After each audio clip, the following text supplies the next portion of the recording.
We're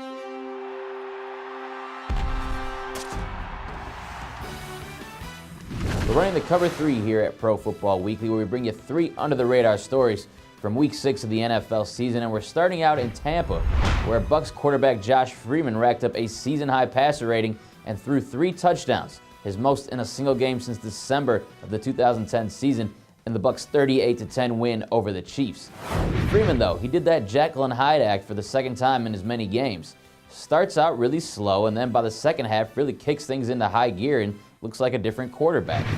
And frankly, Freeman's just been erratic throughout the season. You go back to a Week 3 game, a narrow loss to the Cowboys, where he struggled all game long.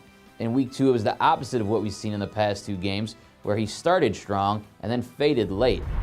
Now, with games coming up against the Saints, Vikings, and Raiders, imagine where the Bucs might be in the middle of the season if Freeman becomes a consistent quarterback and isn't prone to so many ups and downs. The Bucs could find themselves in the thick of the wild card hunt. The gutsiest play call of Week 6 might have happened at the Dolphins-Rams game, and it may have been made by Joe Philbin.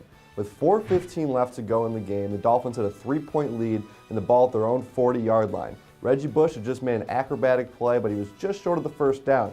Philbin surprisingly did not challenge the spot. Dolphins went out to punt, and just like that, they run a fake punt, direct snap to safety Chris Clemens, who gets the first down. If they didn't get that, the Rams would have gotten the ball with great field position and quite the kicker in Greg Zuerlein.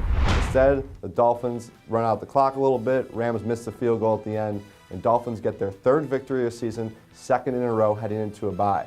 Now remember, this is the Miami Dolphins team. They lost 2 games in overtime they arguably should have won. When you look at their remaining schedule coming up, the next 4 games, the Jets, Colts, Titans, and Bills.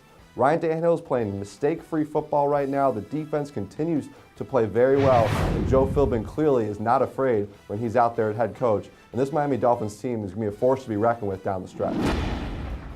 It's difficult to win football games when you allow 252 rushing yards on the ground and 35 points, as the Colts did Sunday in the loss to the Jets. Even so, I think what irks me the most about this game is the fact that the Colts got caught off guard by none other than Tim Tebow twice within 3 plays of each other in the first half. First, it was Mike Westhoff reaching into his bag of tricks again when Tim Tebow dusted off his patented jump throw, getting a new set of downs for the Jets in the red zone. Then, just 3 plays later, as I mentioned, Tebow came in on 3rd and 1 and was able to sneak up the middle for another first down, allowing the Jets to score on the very next play and really put this game away.